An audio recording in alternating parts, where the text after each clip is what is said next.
There's no feeling more intense than starting over. If you deleted your homework the day before it was due, as I have, or if you left your wallet at home and you have to go back after spending an hour in the commute. If you won some money at the casino and then put all your winnings on red but it came up black. If you got your best shirt dry cleaned before a wedding and then immediately dropped food on it. If you won an argument with a friend and then later discovered that they just returned to their original view. Starting over is harder than starting up. If you're not ready for that, like if you've already had a bad day, then what you're about to go through might be too much. Feel free to go away and come back. I'll be here.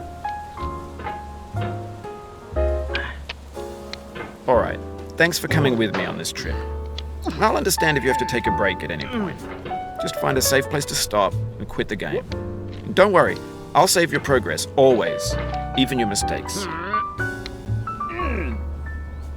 This game is a homage to a free game that came out in 2002 titled Sexy Hiking.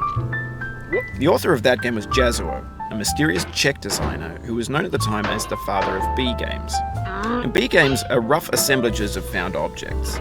Designers slap them together very quickly and freely, and they're often too rough and unfriendly to gain much of a following. They're built more for the joy of building them than as polished products. In a certain way, Sexy Hiking is the perfect embodiment of a B game.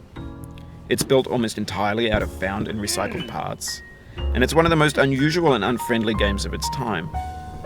In it, your task is simply to drag yourself up a mountain with a hammer. And that act of climbing, in the digital world or in real life, has certain essential properties that give the game its flavor. No amount of forward progress is guaranteed. Some cliffs are too sheer or too slippery. And the player is constantly, unremittingly in danger of falling and losing everything. Anyway, when you start Sexy Hiking, you're standing next to this dead tree that blocks the way to the entire rest of the game. It might take you an hour to get over that tree, and a lot of people never got past it.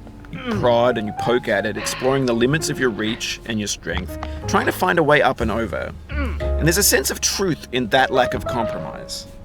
Most obstacles in video game worlds are fake. You can be completely confident in your ability to get through them once you have the correct method or the correct equipment or just by spending enough time. In that sense, every pixelated obstacle in Sexy Hiking is real. The obstacles in Sexy Hiking are unyielding, and that makes the game uniquely frustrating.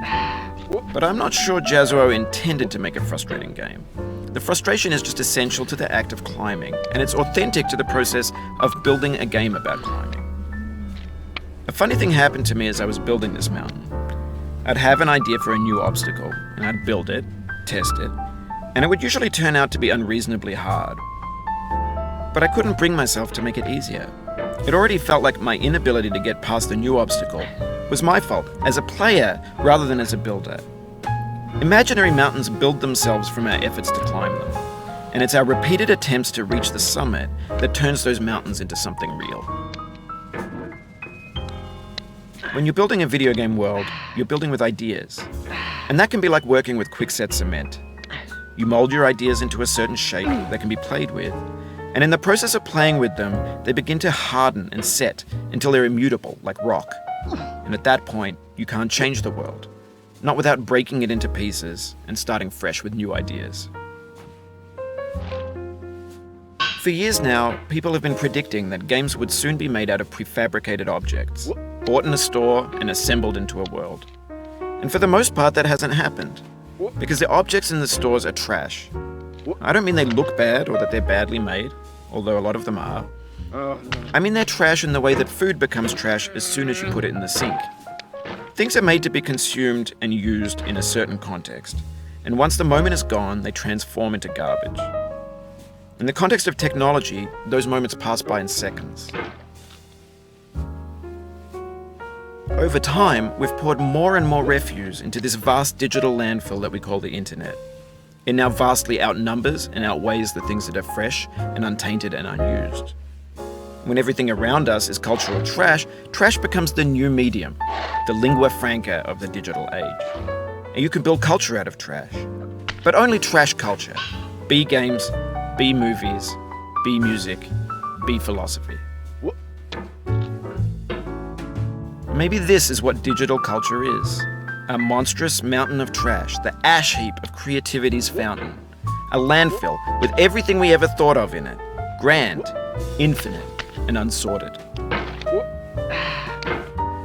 There's 3D models of breakfast, Gen X's fanfic novels, scan magazines, green screen Shia LaBeouf, banned snuff scenes on Live League. Facebook's got lifelike bots with unbranded adverts and candid shots of Kanye and Taylor Swift mashups, car crash epic failed GIFs, Russian dashcam vids, discussions of McRibs, discarded, forgotten, unrecycled, muddled, rotten, untitled. Everything's fresh for about 6 seconds, until some newer thing beckons, and we hit refresh. And there's years of persevering, disappearing into the pile, out of style, out of sight. In this context, it's tempting to make friendly content that's gentle, that lets you churn through it but not earn it.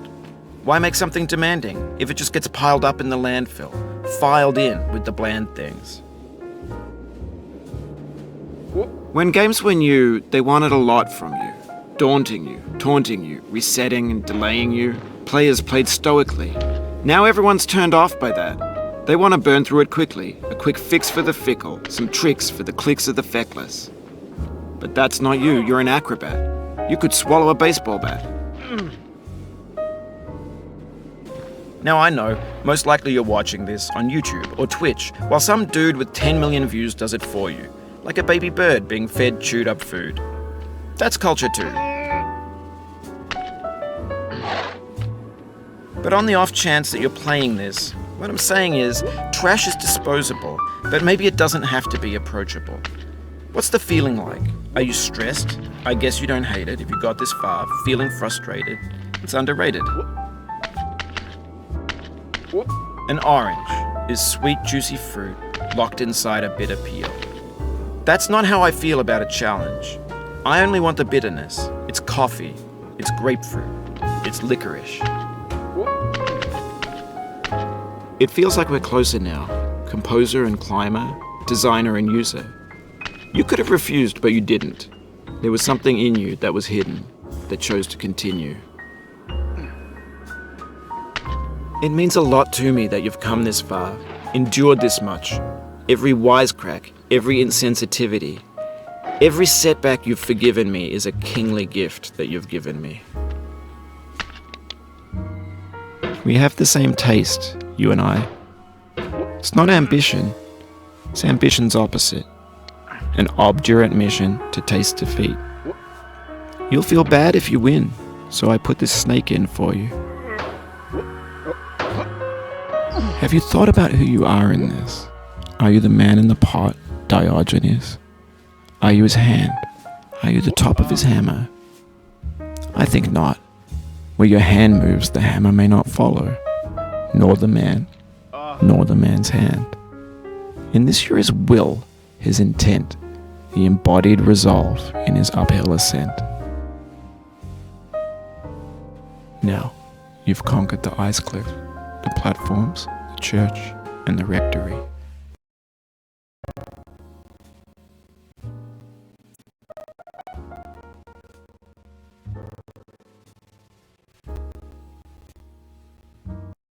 Победа.